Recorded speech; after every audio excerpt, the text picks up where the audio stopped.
तारानगर से विधानसभा प्रत्याशी और पूर्व नेता प्रतिपक्ष राजेंद्र राठौड़ ने राजस्थान सरकार के बजट को बताया समावेशी बजट। तारानगर से विधानसभा प्रत्याशी और पूर्व नेता प्रतिपक्ष राजेंद्र राठौड़ ने बुधवार को राजस्थान की बदलाव सरकार में वित्त मंत्री सुश्री दया कुमारी द्वारा पेश बजट को समावेशी बजट बताया है। शाम 4 बजे पूर्व नेता प्रतिपक्ष राजेंद्र राठौड़ ने बताया कि बदलाव सरकार द्वारा यह दूसरा बजट 2025-26 का एक समावेशी बजट है। इस बजट में जहां एक और प्रदेश की आधारभूत संरचना को मजबूत करने का प्रावधान किया गया है, वहीं हर वर्ग को उसकी क्षमता के अनुसार कार्य करने का अवसर मिले, इसके लिए प्रदेश में सकारात्मक माहौल बनाने का भी कार्य किया गया है। राठौड़ ने कहा कि मैं इस बजट के लिए मुख्यमंत्री श्री भजनलाल जी शर्मा एवं वित्त मंत्री सुश्री दया कुमारी सहित सभी मंत्रिमंडल का हृदय से आभार एवं बधाई देता हूं। राज्य की सरकार का यह बजट समावेशी बजट है।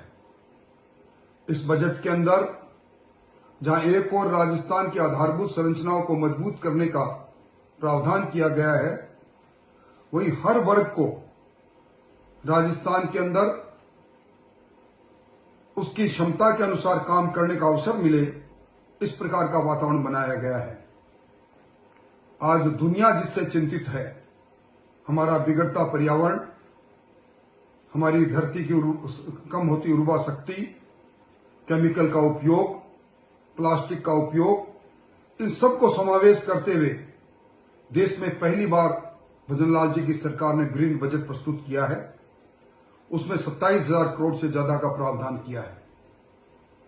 यह बजट किसान को समर्पित बजट है, किसानी को समर्पित बजट है और इस बजट में कृषक और कृषक कल्याण के लिए 1,10,000 करोड़ से ज्यादा का प्रावधान करना और कुल बजट का 12% से ज्यादा हिस्सा इस काम में लगाना और गत वर्ष के प्रावधान से 14% बढ़ोतरी करना यह सिद्ध कर रहा है कि किसान के कल्याण के लिए, चाहे प्रधानमंत्री किसान सम्मान निधि को बढ़ाने की बात हो, चाहे 35 लाख किसानों को 25,000 करोड़ रुपए शून्य ब्याज पर देने की बात हो, चाहे उन्नत किसान के लिए पॉली हाउस से लेकर माइक्रो इरिगेशन के अंदर बढ़ोतरी की बात हो, हर क्षेत्र में भजनलाल जी की सरकार ने जो वादा किया उन वादों को पूरा कर रही है।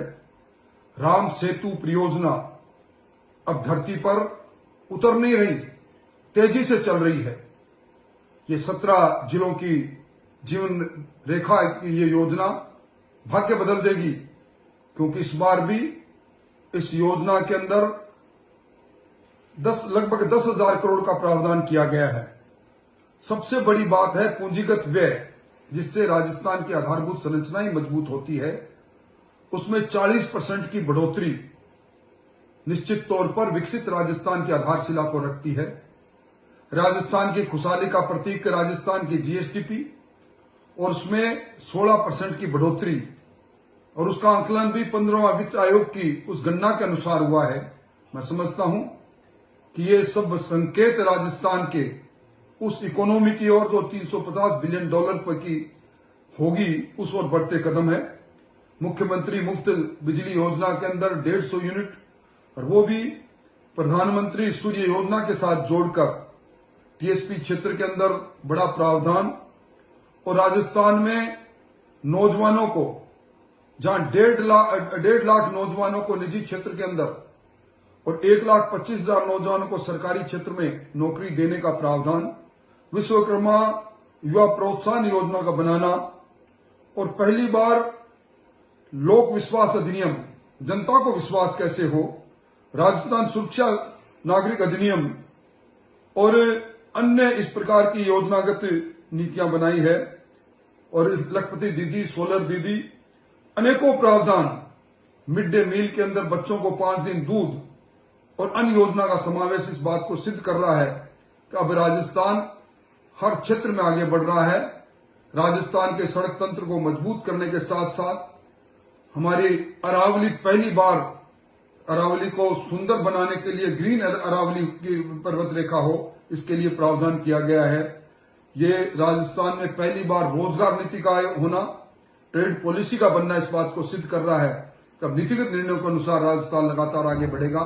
मैं मुख्यमंत्री जी को इस दूसरे बजट के लिए हार्दिक बधाई देता हूं।